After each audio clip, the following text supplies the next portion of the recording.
Olha só, com o passar do tempo, as notícias sobre o conflito entre Israel e Irã são mais preocupantes. Mortes de civis, ataques em bases nucleares e um comércio global abalado.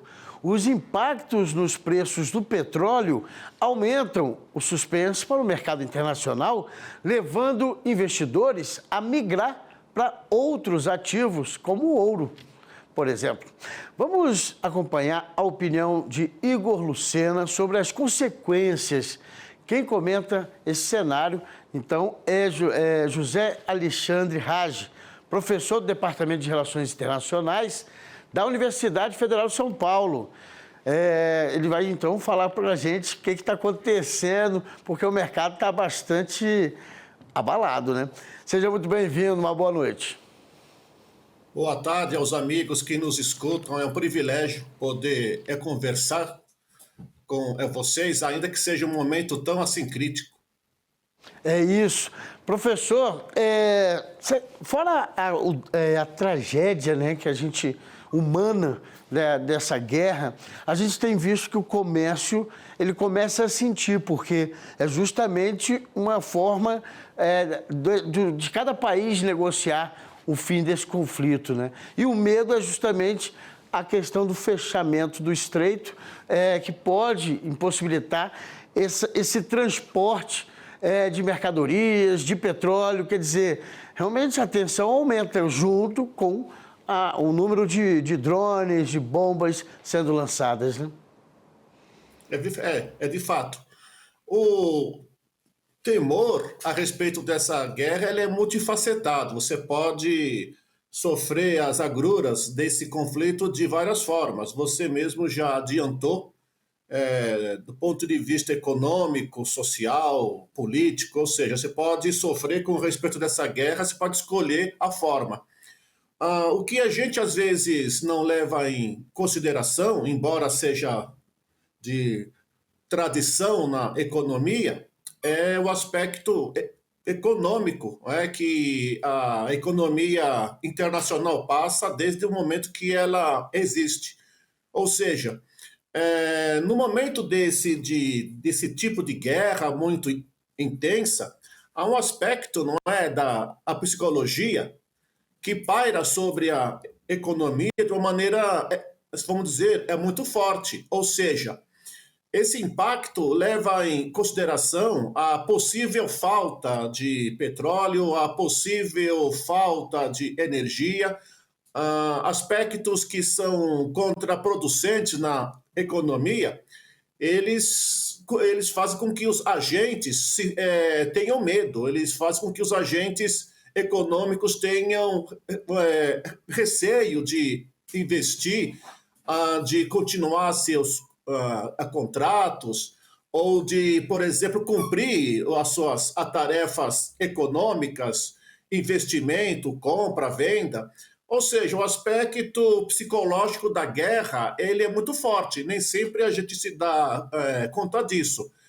Também, levando em conta essa resposta, é que nós podemos entender de alguma forma, não é? São vários fatores, mas também nós podemos entender como que o valor, né, o preço do barril do petróleo acabou subindo quase 10% há alguns dias, e se continuar assim nessa toada, corre o risco de passar de 90%.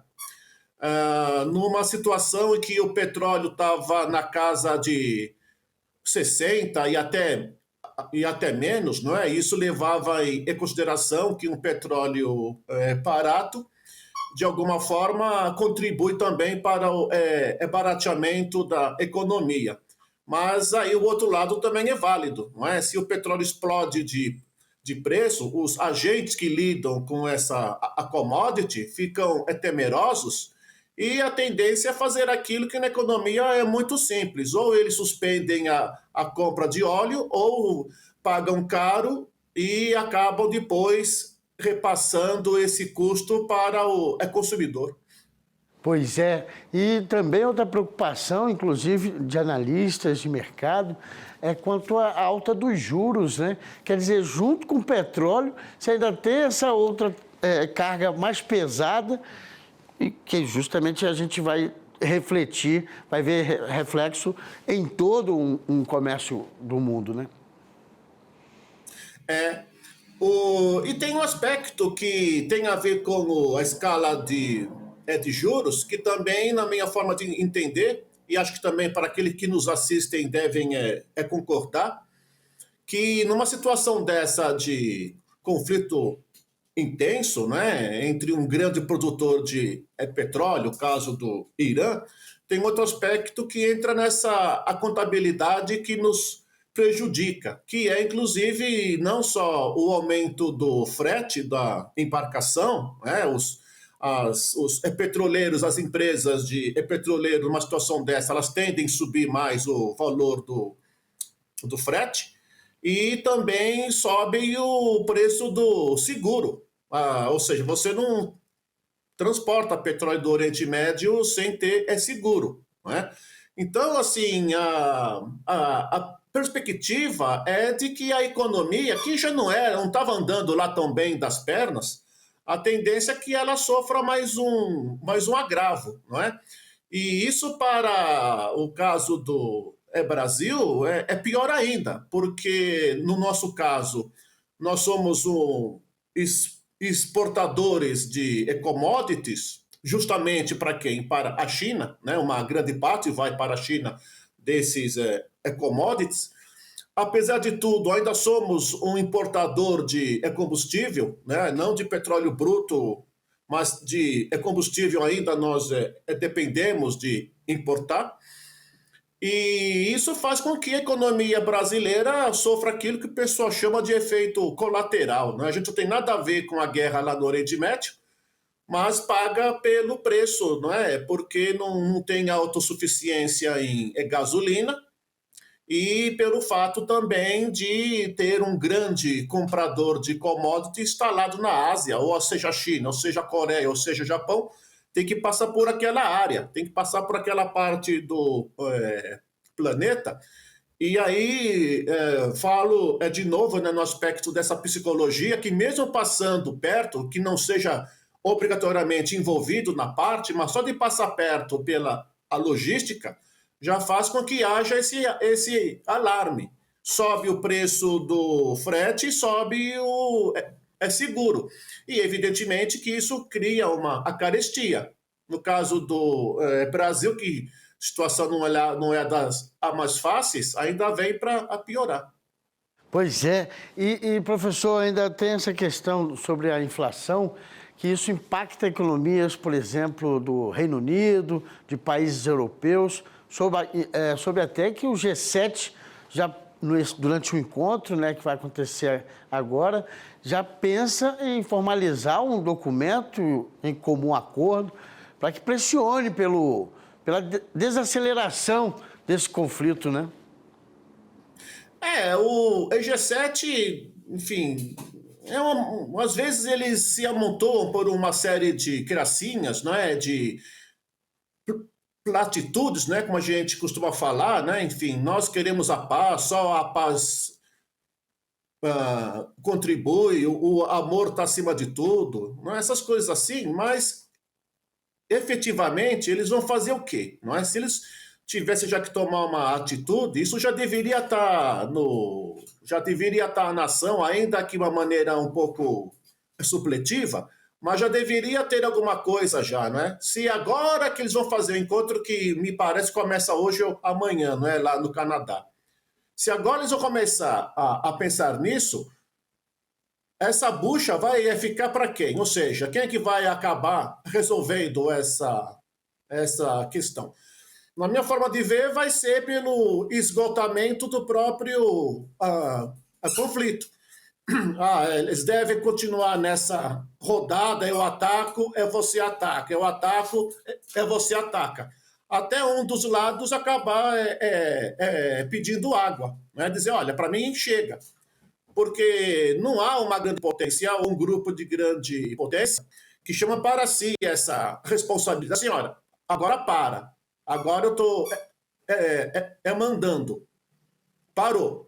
Agora não. Quer dizer, então, uma das estratégias do Irã seria aquela fazer com que Israel se esgote, né? Ou seja, que faça tanto ataque por avião jato que acaba entrando no sistema de esgotamento da economia, levando em conta que você tripular um avião daquela a qualidade para fazer voos é uma coisa extremamente cara. O Brasil nunca iria pensar em fazer o que eles fazem, não é?